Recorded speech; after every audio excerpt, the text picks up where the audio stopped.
Hello beautiful people, you're welcome back to the TDJ show Time with Dr. Josephine.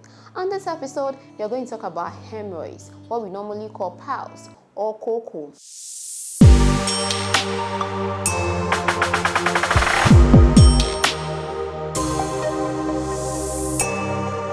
So piles or hemorrhoids is a disease of the inner rectal region. When we talk about the inner rectal region, what are we talking about? You're talking about the anus and then the rectum. So you know the lower parts of the intestine that opens to the anus, which is the opening, the opening where the feces comes out. That is the anus. Okay, and then the last part of the intestine, the large intestine that finally opens into the anus is the rectum. So it's the disease of that region. Now, there's something there, the hemorrhoidal venous cushions. There are some vessels that come together to form something that looks like cushions in those areas. It is natural. We are born with it. And everybody has it unless you have had a surgery to remove it. It's very natural. So we have these cushions or blood vessels that comes together to form these cushions in our rectal region, and when they get engorged, that is when they get swollen, then they form this, the hemorrhoidal disease, these piles that we know. So the hemorrhoidal cushions are normal, but when they get enlarged or inflamed, or maybe something happens to them, a blood vessel blocks it or something, that's when we see it as a disease, because it shows itself for us to know that something is happening. So everybody has it, just that sometimes issues can come with it, and then you end up having this condition that we call hemorrhoids. So what causes it? Okay, so we don't have direct causes of these hemorrhoids. We usually have risk factors, and the commonest is constipation. See, so when you constipate most of the time and you are straining, so the pressure, on these vessels can cause it to engorge, or when it's already engorged, it can cause trauma to it, and then you start bleeding from an engorged hemorrhoid. So constipation is one of the causes. Pregnancy, most pregnant women realize that they develop these things, and after they deliver, it goes back. So usually we attribute it to the hormonal changes and the weight of the uterus on it. That is what makes most of them start experiencing these hemorrhoids.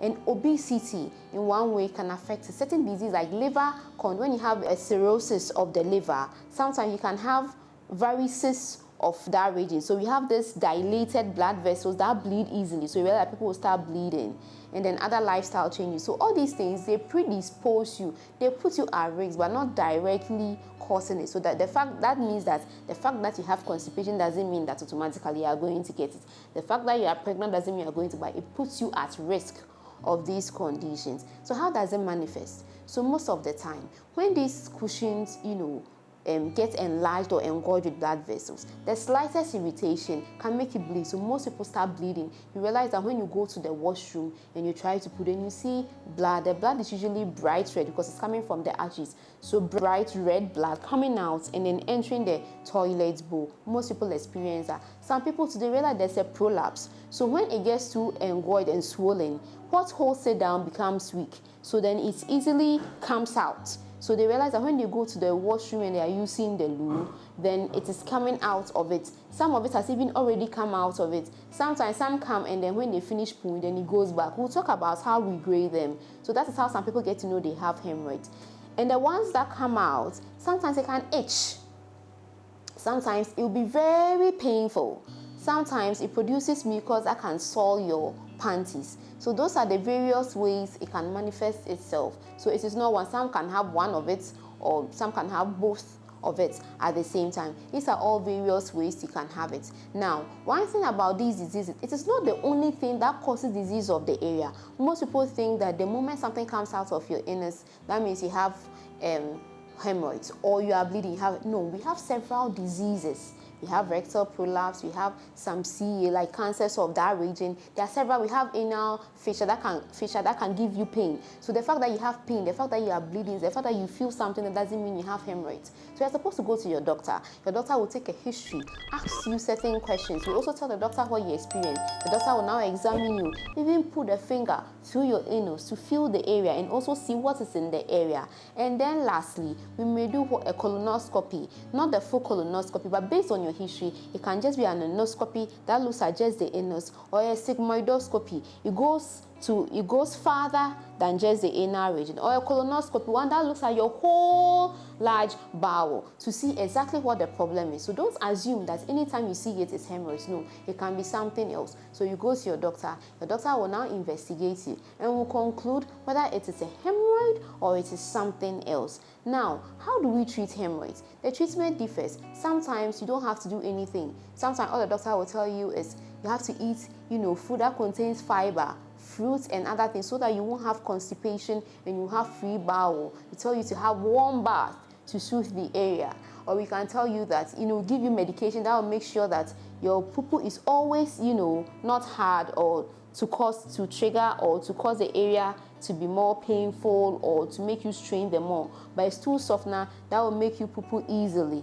Or sometimes we give you something for pain. If you bled a lot and then we need to give you something to treat, for the anemia and the loss of blood, we'll give it to you. So based on how you present, it will tell us how we will treat you. Now, there are some cases that based on how you may need medication. Sometimes we don't give you medication. We'll tell you to change a few things like your diet, drink lots of water, all these things. Sometimes we'll give you medication. But when it is very bad and it is worrying you, then we may have to do surgery.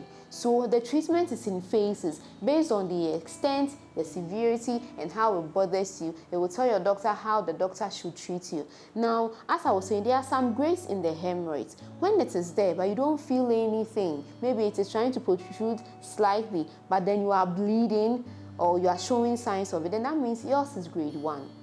In grade 2, the thing is coming out of your inner region when you are trying to use the washroom, when you are pooing. But the moment you finish, it goes back on its own.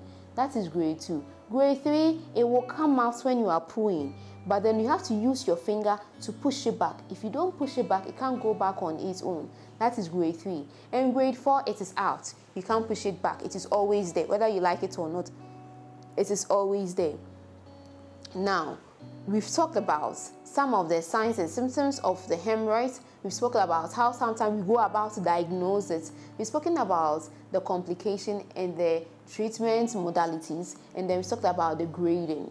So, my dear people, beautiful people, please, if you have any of these signs, anything that has to do with your anal or your rectal region, please go to your doctor. Let's find out whether it is hemorrhoids or not. Remember, hemorrhoid is not the only thing that can cause bleeding or pain in your anal region. Other things, even cancer, some types of cancers can cause that. So go to your doctors, get diagnosed so that we can treat you. And know that the treatment depends on the severity and how it is advanced. The fact that you have it doesn't mean you have surgery.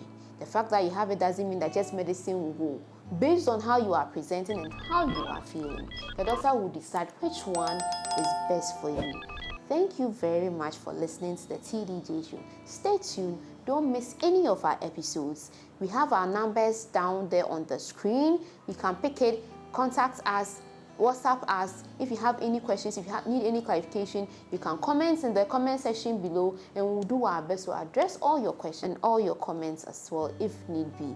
Thank you very much and have a wonderful day.